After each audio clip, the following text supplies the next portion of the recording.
कोशिश हुई है कि आइन और कानून के बीच में रह के एहतजाज भी करें, जो भी हम जलसे करें, जो भी करें, लेकिन मेरी हमेशा कोशिश रही कि आइन और कानून के बीच में रहे, मेरे मुल्क को कोई नुकसान ना हो। तो ये इतना खौफ क्यों है? ये जो इनको क्यों डर है इतना ज्यादा? पहले मैं जरा ये इलेक्शन कमीशन, असल में तो मैं आज इलेक्शन कमीशन के ऊपर बात करना चाहता हूं कि इन्होंने किया क्या इस मुल्क के साथ, लेकिन पहले मैं ये बताना चाहता हूं ये क्यों कर रहे हैं, ये खौफ किस चीज का है, और ये आपको समझना बहुत जरूरी है अगर आपने ये पता चलाना है कि ये एकदम इस्लामाबाद को बंद कर दिया, कंटेनर्स लगा दिए, लोगों की जिंदगी अजाब कर दी कि पता नहीं कोई हमला होने लगा इस्लामाबाद में। देखिए, इनको खौफ क्या है? खौफ शुरू किधर से हुआ कि इन्होंने एक पाकिस्तान की आईनी हुकूमत अल्लाह का करम से हर मुश्किल मोड़ से निकलती गई। पहले इन्होंने एक बैंकरप्ट इकोनॉमी छोड़ी, उससे निकल गई अल्लाह के करम से। इतनी बड़ी वबा सदी में एक दफा आती है, कोरोना, उससे अल्लाह का करम है कि दुनिया ने एक्नॉलेज किया, बेहतरीन तरीके से निकल गई। फिर कमोडिटी सुपर साइकिल आया, यानी कि दुनिया में कीमतें बढ़ गई, वो भी अपने लोगों के ऊपर बोझ नहीं डालने की पूरी कोशिश की और कंट्रोल रखा। साजिश के तहत गवर्नमेंट गिरा दी, और जब गवर्नमेंट गिराई तो इन सब ने सोचा कि अब ये इस तहरीक इंसाफ का जनाजा निकल गया है, लोग मिठाइयां बांटेंगे, और ये सारे मुतमईन हो गए। अल्लाह का करम है, लोगों के दिलों के ऊपर वो कंट्रोल करता है। हम तो, हमारी क्या हैसियत है? हमारे रब ने लोगों के दिल ऐसे मोड़े कि पब्लिक सड़कों के ऊपर आ गई। अल्लाह ने लोगों में बेदारी पैदा की, शऊर आ गया कौम में, कौम सड़कों पर निकलना शुरू हो गई। उसके बाद हमने एक पुरअमन एहतजाज की कॉल दी 25 मई को। इन्होंने 25 मई को जो जुल्म किया, वो मैं कभी नहीं भूलूंगा। नाम मेरे वो जो फैमिलीज निकली, जो हमारे एमपीज, हमारे कारकुनों के घरों पे 3-3 बजे रात के छलांगे मार के पुलिस आई, और जो उन्होंने खौफ फैलाया, जो शेलिंग की गई। ये आप यहां हैं आज F9 पार्क में, आपको पता है कि ये डी चौक पे इन्होंने किस तरह का जुल्म किया। अपनी पुलिस, अपने रेंजर्स रबर बुलेट्स चला रहे हैं, शेलिंग कर रहे हैं जैसे पता नहीं कोई दुश्मन फौज आ गई है। और इन्होंने क्यों किया? वो खौफ फैलाना चाहते थे। इनका ख्याल था कि एक दफा इनको दबाओगे, मारोगे तो ये चुप करके बैठ जाएंगे भेड़ बकरियों की तरह। अल्लाह का करम हुआ कि जब, और इन्होंने जो इलेक्शन करवाए, बाइक इलेक्शंस करवाए पंजाब में, इन्होंने समझा कि आराम से ये जिस तरह इलेक्शन कमीशन इनके साथ मिली हुई थी, जो सारी पंजाब की इंतजामिया इनके साथ थी, जो इनको खुफिया मदद हर तरफ से मिल रही थी, इन्होंने समझा कि आराम से धांधली करके इलेक्शन जीत जाएंगे। वो इनको सबसे बड़ा झटका पड़ा। कौम जिस तरह निकली वोट डालने के लिए, इनकी धांधली के बावजूद ये इलेक्शन हार गए। और ये जो इलेक्शन जीते भी हैं, जिस वक्त, मैं आज चैलेंज करता हूं, खास तौर पे 2 पिंडी का और वो जो मुजफ्फरगढ़ का इलेक्शन था, जिस वक्त उसको सही माने में स्क्रूटनी की जाएगी, पता होगा कि इन्होंने धांधली की। धांधली इन्होंने हर जगह की, धांधली के बावजूद हार गए। पंजाब की गवर्नमेंट बन गई, पैसा इन्होंने चलाया, इन्होंने पहले हमारे लोगों के ऊपर पैसा चलाया, खरीदा, लोगों को लोटे बनाए। फिर इन्होंने पार्टी तोड़ने के लिए पैसा चलाया कि हमारी पार्टी किसी तरह टूट जाए। जब ये सब कुछ फेल हो गया तो अब इन्होंने आखिर में ये इलेक्शन कमीशन को ढूंढा। हमेशा ये याद रखें कि ये हमेशा इदारों को इस्तेमाल करते हैं।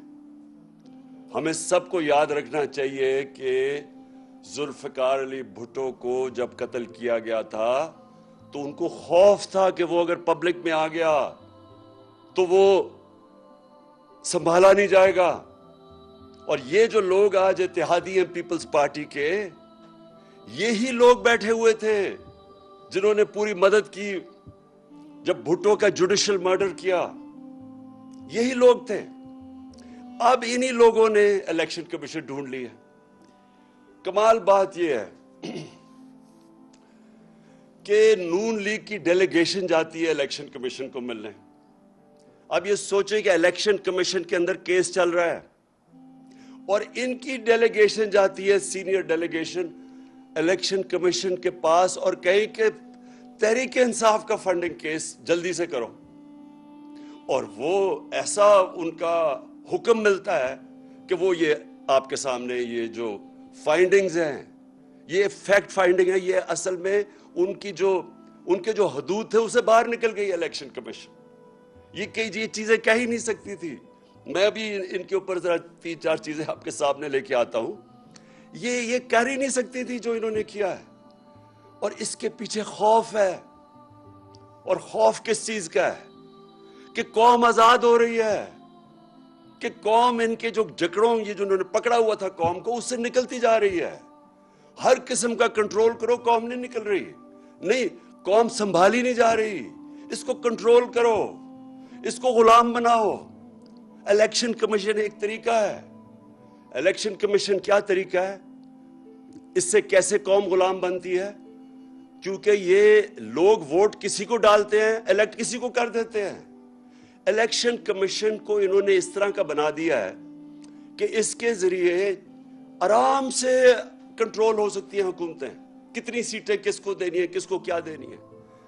इसलिए मैंने पूरी कोशिश की, 2.5 साल कोशिश करता रहा कि इलेक्ट्रॉनिक वोटिंग मशीन्स आए। मैं फिर से आप अपनी सारी कौम को बताना चाहता हूं, मुझे उससे क्या फायदा था। इलेक्ट्रॉनिक वोटिंग मशीन से फायदा यह होना था कि ये जो कंट्रोल करते हैं ना खुफिया हाथ बैठ के रिजल्ट, वो नहीं कर सकते उससे। क्योंकि जैसे ही इलेक्शन पोलिंग खत्म होती है, बटन दबाते और रिजल्ट आ जाता है सामने। वो जो गेम चलती है, जैसे ही पोलिंग खत्म होती है और रिजल्ट अनाउंस होता है, उसके बीच में जो चक्कर चलते हैं, जो हर किस्म के हरबे इस्तेमाल किए जाते हैं। पटन एक हमारे जानने वाले नहीं, ये एक एनजीओ है जो कि इलेक्शंस की सर्वेज करता है। अब पटन के मुताबिक इस एनजीओ जो इलेक्शंस के तज्जिया करता है, जो इनके ऊपर सर्वेज करता है, उसके मुताबिक, मैं ये पहले भी कह बैठा हूं, मैं अपनी सारी कौम को आके समझें कि मैं क्यों कोशिश कर रहा था कि ईवीएम आए, इलेक्ट्रॉनिक वोटिंग मशीन्स आए। क्योंकि उस पटन के मुताबिक 163 तरीके हैं इलेक्शन में पाकिस्तान में धांधली करने के, और 163 में से 130 तरीके खत्म हो जाते हैं इलेक्ट्रॉनिक वोटिंग मशीन से। इसलिए हम कोशिश कर रहे थे। दूसरी, टेक्नोलॉजी का जो इस्तेमाल था, ये इससे सारी दुनिया, हिंदुस्तान भी इस ईवीएम की टेक्नोलॉजी, ईरान भी ये इस्तेमाल कर रहा है। मेरे पाकिस्तानियों, जब मैं क्रिकेट खेलता था, तो जब मेरे क्रिकेट शुरू की मैंने, तो अपने अंपायर खड़ा करते थे। जिस मुल्क में जाए उसके अपने अंपायर होते थे। उसका नतीजा क्या होता था कि जब भी कोई टीम बाहर हारती थी, वो ये नहीं कहती थी कि हमें अगली टीम ने अच्छी गेम खेल के हराया है, वो ये कहते थे कि अंपायरों ने हमें हरा दिया है। पाकिस्तान और इंडिया के मैच में खास तौर पे इतनी कशीदगी होती थी आपस में, क्योंकि वो दोनों टीमें, जब अगर हम हिंदुस्तान में खेलते थे, हम समझते थे उनके अंपायर उनकी मदद कर रहे हैं, वो जब यहां खेलते थे वो समझते थे हमारे अंपायर करते हैं। तो मैं वो कैप्टन था और हमारी वो पाकिस्तान टीम थी, दुनिया की तारीख में पहली दफा हम न्यूट्रल अंपायर लेके आए, और उसके साथ साथ टेक्नोलॉजी आई। आज क्रिकेट के मैच में जो आप क्रिकेट देखते हैं, टेक्नोलॉजी और न्यूट्रल अंपायर्स की वजह से जो जीतता है और जो हारता है सब तस्लीम कर लेते हैं। यही मेरी कोशिश थी इसकी इलेक्ट्रॉनिक वोटिंग मशीन्स पे। लेकिन किसने इसको रोका? ये दो जमातों ने रोका। इन दोनों ने पूरा जोर लगाया इस तक ये ना आए मशीन्स। और उनके साथ कौन मिला हुआ था? जिसने अब इनके साथ मिलकर ये फैसला किया है, इलेक्शन कमीशन ऑफ पाकिस्तान। इन्होंने उनके साथ मिलकर पूरी तरह सैबोटाज किया कि हम किसी तरह इलेक्ट्रॉनिक वोटिंग मशीन ना लाएं। इससे अब सिर्फ ये सोचें कि इसको मुझे क्या फायदा था, इसका मुझे न्यूट्रल अंपायर्स का क्या फायदा था? और इसका सिर्फ मकसद ये था कि कंट्रोल हो सकते हैं मेरे पाकिस्तानी कौम, आप कंट्रोल हो सकते हैं। इसका मतलब ये कि आप अपनी वोट से अपने मुल्क के फैसले नहीं कर सकते हैं, आप हुकूमतों को गिरार उठा नहीं सकते, क्योंकि ये कंट्रोल कर लेते हैं इलेक्शन कि फलाने को इतनी सीट्स दे दो, अच्छा इसको इतनी सीट्स दे दो। ये इस तरह इस मुल्क की जमहूरियत को सबसे बड़ा तरीका कंट्रोल करने का इलेक्शन कमीशन है, और ये तरीका इलेक्शन करवाने का। अब मुझे ये बताएं, जब से मैं जानता हूं सेनेट के इलेक्शन में पैसा चलता है, सेनेट के इलेक्शन के अंदर एमपीज को खरीदा जाता है, हर जगह नहीं, कई जगह बहुत ज्यादा पैसा देते हैं। हमने अपने 20 एमपीज को पख्तूनख्वा से निकाला जो बिके सेनेट के इलेक्शन में। उनकी तस्वीरें भी चली कि वो पैसे 5-5 करोड़ रुपया उनको दे रहे हैं, उनकी बल्कि वीडियोस भी चली।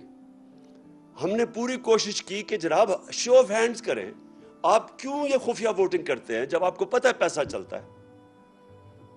सुप्रीम कोर्ट को मैं दाद दूंगा, उन्होंने कहा कि वोट को वेरीफाई करना, यानी कि पता चलना चाहिए कि वोट एक मेरा एमपी किसको वोट कर रहा है, इस इलेक्शन कमीशन ने नहीं होने दिया। और फिर यूसुफ रजा गिलानी के इलेक्शन में पैसा चलते हुए वीडियो पकड़ी गई, वो वीडियो पकड़ी गई। दुनिया में सोचेंगे क्या होता कि अगर आपका एक एमपी पैसे ले रहा, सेनेटर पैसे लेके बन रहा होता। सोचे किसी भी मुहज्जब माशरे में इसका क्या रिएक्शन होना था। लेकिन ये इलेक्शन कमीशन बैठा है, इसको कोई फर्क नहीं पड़ा। फिर बाय इलेक्शन हुआ खानेवाल में, पैसे देते हुए लोग पकड़े गए। लाहौर में इलेक्शन हुआ, पैसे देते हुए पकड़े गए। ये हमारी मंडी लगी यहां सिंध हाउस में, सारों को पता था रेट कितना है, 20 से 25 करोड़ रुपया लोगों को एमपीज को खरीदा जा रहा है, एमएनएस को। कोई इलेक्शन कमीशन को फर्क नहीं पड़ा, कोई किसी को मीडिया, यानी जो इस मुल्क के अंदर, सोचे हमारे बच्चे देख रहे थे, इस मुल्क की यूथ देख रही है, कोई किसी को इनको ऐसे इलेक्शन कमीशन को शर्म नहीं आई कि ये इसका क्या मिसाल जा रहा है हमारे एमएनएस बिक रहे हैं। वो लोग जिन्होंने पब्लिक रिप्रेजेंटेटिव्स, पब्लिक के फैसले करने, उनकी बेहतरी के लिए, वो पैसे पे बिक रहे हैं, कोई एक्शन नहीं लिया गया। क्योंकि बदकिस्मती से यहां अभी भी पूरी कोशिश, वो कुव्वतें बैठी हुई हैं इस मुल्क में, ये करप्ट लोगों के अलावा, जो कंट्रोल करना चाहती हैं आपको, इस मुल्क को कंट्रोल करना चाहती है, आवाम की राय को कंट्रोल करना चाहती है। ये कभी भी इस मुल्क को, जो मैं आज कह रहा हूं, हकीकी आजादी तब मिलेगी जब एक आदमी गांव से उठ के जब अपनी वोट कहेगा कि हां मेरी वोट से ये मुल्क में मैं आप तब्दीली ला सकता हूं। क्यों इतनी कम है वोटिंग पाकिस्तान में? साथ वाले मुल्क में 70% वोटिंग है, कई मुल्कों में वोटिंग देखे कितने लोग निकलते हैं। क्यों नहीं हमारे लोग निकलते? क्योंकि वो समझते हैं हमारी वोट से फर्क ही कुछ नहीं पड़ेगा, इसलिए लोग नहीं निकलते। और वो ये इलेक्शन कमीशन की जो हरकतें हैं, इसकी वजह से ये कंट्रोल करते हैं बैठ के, ये जमहूरियत नहीं आने देते। हकीकी जमहूरियत का मतलब हकीकी आजादी। तो मैं ये सिर्फ आपको ये सिनारियो बताया कि इस मुल्क के अंदर हम किस किस्म की जंग लड़ रहे हैं।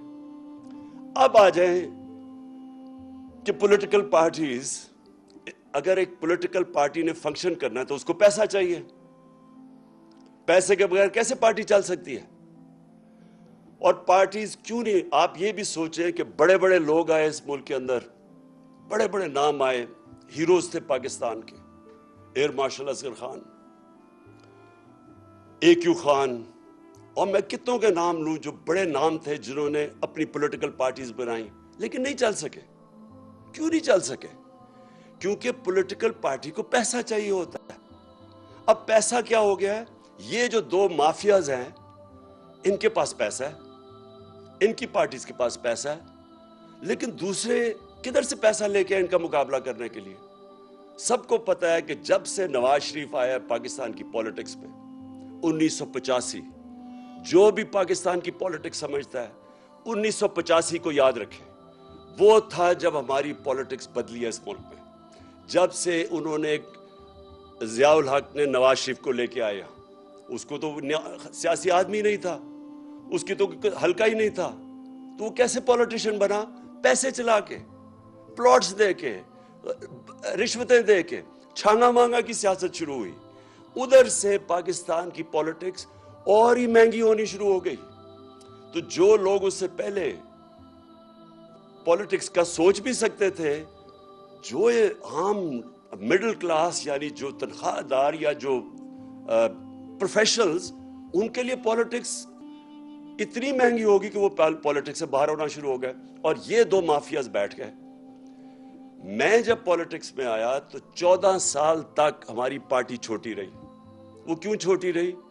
क्योंकि बड़ा मुश्किल था पैसा इकट्ठा करना, क्योंकि लोग अभी तक, मैं तो अवाम के पास से गया पैसे इकट्ठे करने, और तो मैं तो पहले दिन से इन दोनों को माफियाज को चैलेंज कर रहा था। तो हमारे लिए पैसा इकट्ठा करना बड़ा मुश्किल था।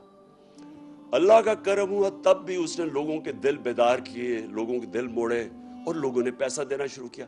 सबसे पहले पैसा किसने दिया? बैरून मुल्क पाकिस्तानियों ने। उन्होंने क्यों पैसा दिया?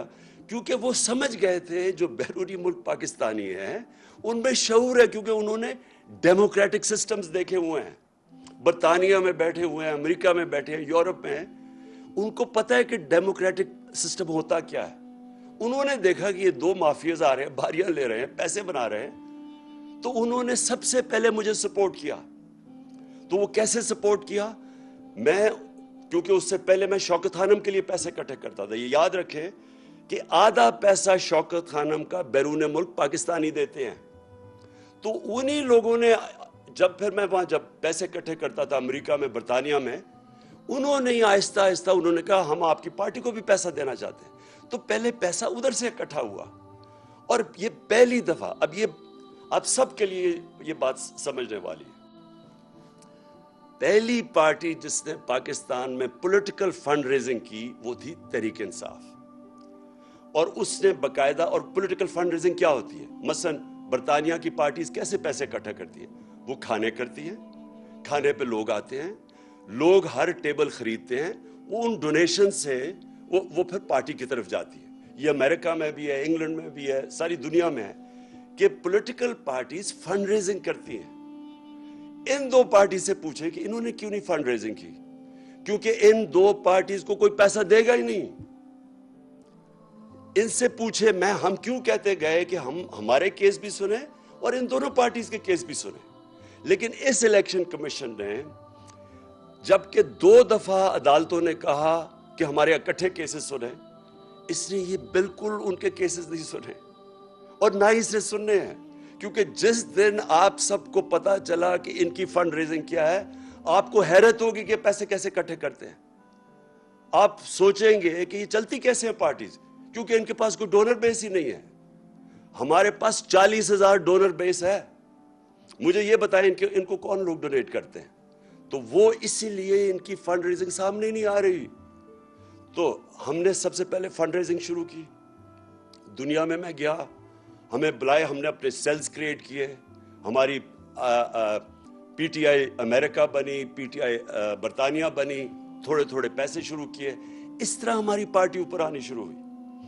अब ये जो इलेक्शन कमीशन कह रहा है, जहां तक मुझे ये समझ आई है, ये अगर आप इसको गौर से देखें तो ये कह रहा है कि बैरून मुल्क की से पैसा इकट्ठा, वही गलत है। ये तो कह रहा है वो फॉरेन फंडिंग है।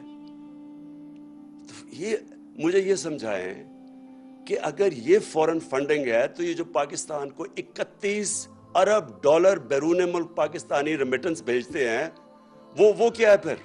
अगर वो पैसा ना है तो पाकिस्तान अगले दिन बैंकरप्ट हो जाए। तो ये अपने लोग हमें पैसे दे रहे हैं।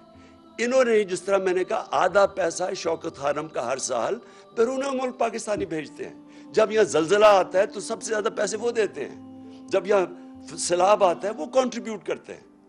तो ये इलेक्शन कमीशन तकरीबन ये कह रहा है कि ओवरसीज पाकिस्तानी जब आपको पैसे देंगे तो ये हो जाएगा फॉरेन फंडिंग। मैं इससे एक और सवाल पूछता हूं कि क्या आपको पता भी है कि फंड रेजिंग होती कैसे पॉलिटिकल? क्या आपने तहकीकात की इस पे? इन्होंने कहा जो एलएलसी बनी हुई है हमारी अमेरिका में, इसने कहा कि ये कोई फॉरेन कंपनी है।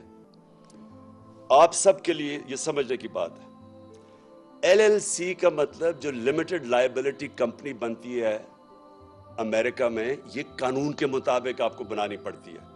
अगर आप अमेरिका में पैसे इकट्ठे करें तो आपको लीगल एंटिटी बनानी पड़ती है कानून के मुताबिक, और कानून के मुताबिक अगर आपने पैसे इकट्ठे करने हैं पॉलिटिकल पार्टी के लिए भी, तो कोई आपको पैसा नहीं देगा। अमेरिका में लोग पैसा नहीं देते जब तक उनको ये ना पता हो कि वो लीगल एंटिटी है। शौकत खानम के लिए मैं जब पैसा इकट्ठा करता हूं इंग्लैंड से और अमेरिका से, तो हमारा IKCA रजिस्टर्ड चैरिटी है, लोग उसको पैसा देते हैं। वो डायरेक्ट पैसा हमारे पास नहीं भेजते, वो पहले उधर पैसा देते हैं, उधर से पैसा आता है। इसी तरह जो पाकिस्तानी LLC को पैसा देते हैं वो हमारे पास आता है। तो ये फॉरेन फंडिंग नहीं है। फॉरेन फंडिंग है क्या? फॉरेन फंडिंग ये है कि जब आप किसी और बैरून मुल्क से पैसा इकट्ठा करें, क्योंकि वो आपकी पॉलिसी मुतासर कर सकता है। फॉरेन फंडिंग ये है कि आप किसी मल्टीनेशनल कंपनी से पैसा इकट्ठा करें, मसलन नेस्ले है, अगर आप इससे पैसे लें तो ये आपकी पॉलिसी मुतासर कर सकता है। इसलिए ये इसको कहते ये प्रोहिबिटेड फंड रेजिंग है। और फॉरेन फंडिंग ये भी हो, अब इन्होंने 2017 के बाद कानून बनाया कि फॉरेन फंडिंग ये है कि अगर बैरून मुल्क कोई कंपनी से भी पैसा ले तो वो गलत है। हमारे सारे पैसे, ये जो सारी रिपोर्ट आई है ये है 2012 की। तो सबसे पहले तो 2012 की जो रिपोर्ट आई है, मैं ये चाहता हूं कि इस वक्त आप जरा वीडियो देखें जिनको इन्होंने कहा है कि ये फॉरेन फंडिंग है। मैं जरा चाहता हूं कि ये जरा वीडियो चलाएं ताकि आप सब देखें कि किसको कह रहे हैं कि फॉरेन फंडिंग है।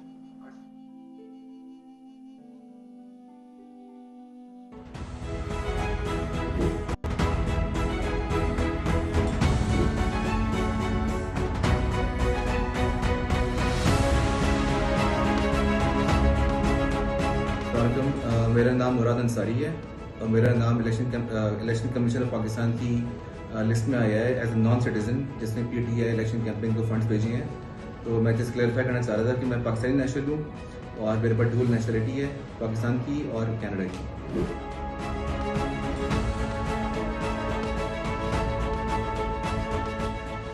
तो मैंने सोशल मीडिया पे एक लिस्ट देखी जिसमें फॉरेन नेशनल डोनर्स की लिस्ट में मेरा नाम भी उन्होंने शामिल किया हुआ है, जिसमें मुझे बड़ी हैरत हुई। और मेरे नाम के आगे उन्होंने लिखा हुआ है नॉट पाकिस्तानी। मैं इलेक्शन कमीशन और सारे पाकिस्तान को ये बताना चाहती हूँ कि अल्हम्दुलिल्लाह मैं पाकिस्तानी हूँ, पाकिस्तान में पैदा हुई हूँ, PTI की सपोर्टर 1996 से हूँ।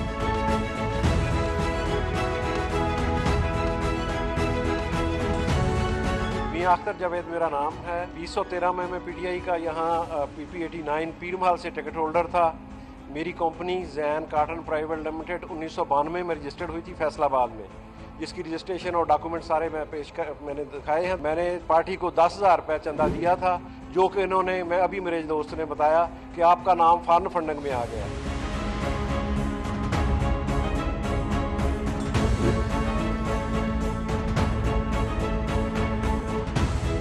मैं हैरान हूँ ECP के इस फैसले के ऊपर कि उन्होंने ये भी देखना गवारा नहीं किया कि ये एक पाकिस्तानी कंपनी है और इसका अधिकतर हर चीज़ पाकिस्तान में मौजूद है और कोई इसका फॉरेन ऐसा कोई नहीं है अकाउंट या कंपनी। और इवन ना तो मैं कोई नेशनलिटी होल्डर हूँ, हम प्योरली पाकिस्तान से हैं और हमने यहाँ से हबीब बैंक ऑफ पाकिस्तान से पेमेंट ट्रांसफर की थी और हबीब बैंक अकाउंट में भेजी थी। बंद करो ना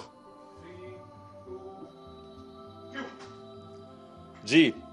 तो ये तो इन्होंने कहा, ये आपने खुद ही इनकी ज़बान से सुन लिया, और ये ज़्यादातर इस तरह के लोगों को कहा गया कि जनाब ये फॉरेन फंडिंग कर रहे हैं। दूसरी इन्होंने एक और बात की और इन्होंने कहा कि एक वुटन क्रिकेट क्लब से पैसे आए हैं और वुटन क्रिकेट क्लब का जो मालिक था वो है आरिफ नकवी।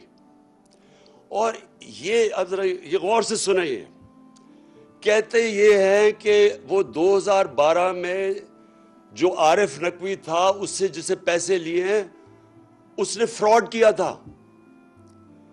पैसे हम 2012 में लेते हैं और उसके ऊपर फ्रॉड के चार्जेस अभी साबित नहीं हुआ।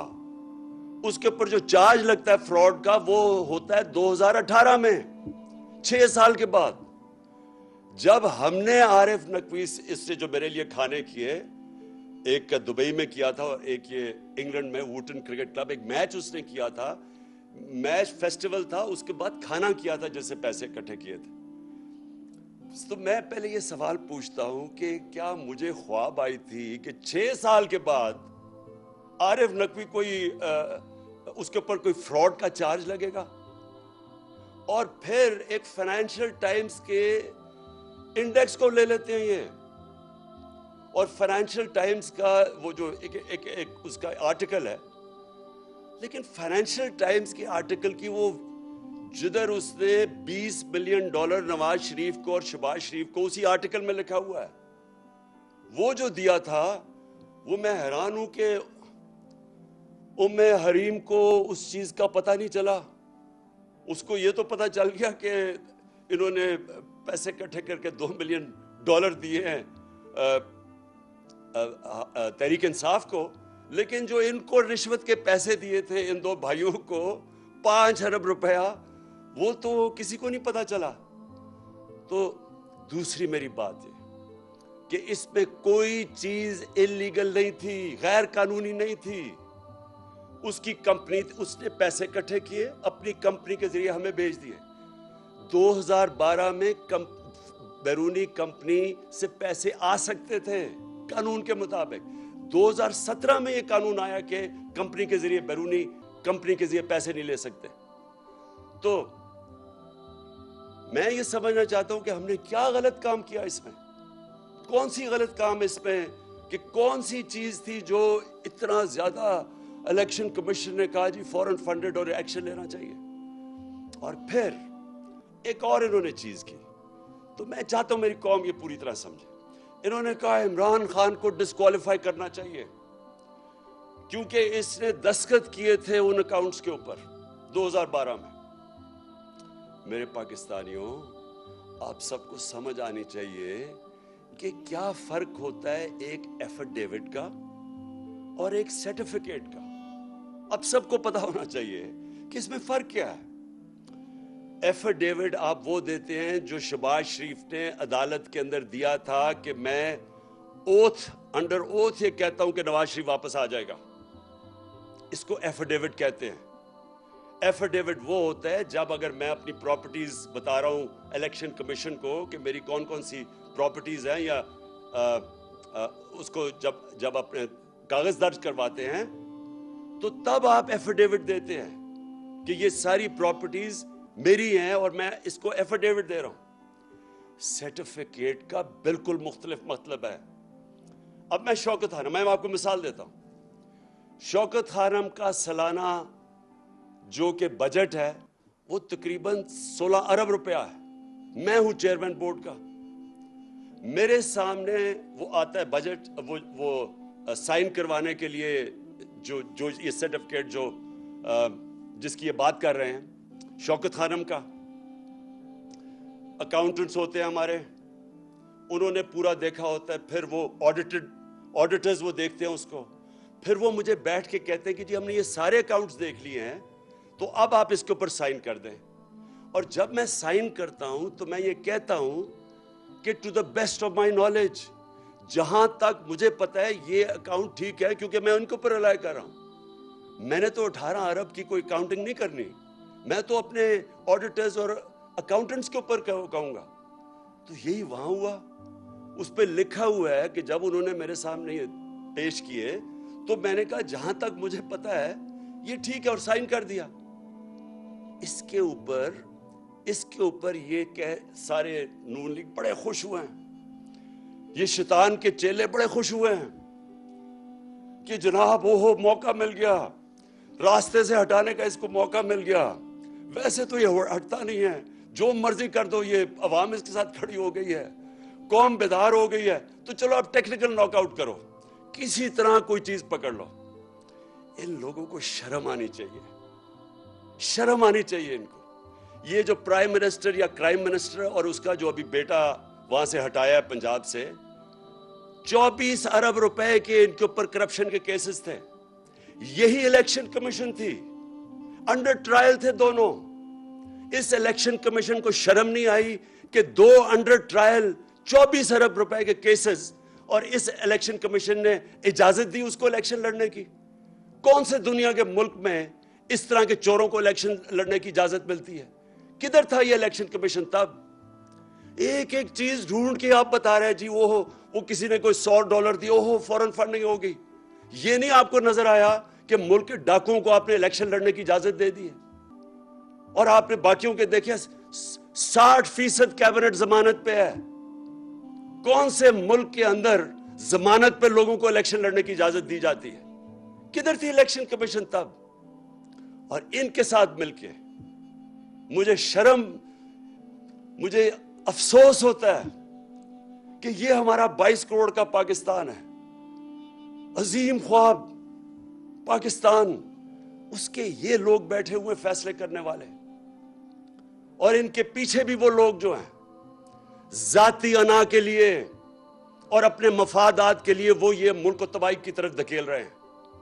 ये जो सारा ड्रामा हुआ, ये सिर्फ और सिर्फ बैरूनी आका, गोरी चमड़ी वाले जो बाहर से इनको हुक्म करते हैं, उनके कहने पे कि जी किसी तरह इसको रास्ते में कंट्रोल करना है पाकिस्तान, कहीं आजाद ना हो जाए मुल्क, इनको बिल्कुल जकड़ के रखो, जो हम कहें वो, जिस तरह वो ख्वाजा आसिफ कहता है, लाइफ सपोर्ट मशीन पे रखो ताकि कंट्रोल रहें, ताकि गुलाम रहें।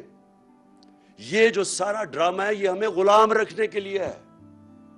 जिस तरह के इस तरह का जो इन्होंने ये बैठ के नून लीग से और पता नहीं किसने और इनकी मदद की है इस तरह का डॉक्यूमेंट देने के लिए।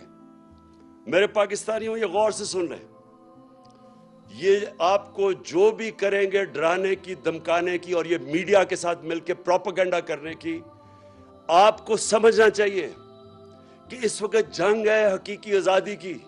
हमने आजाद होना या नहीं होना, या इसी तरह ही चलते रहना है?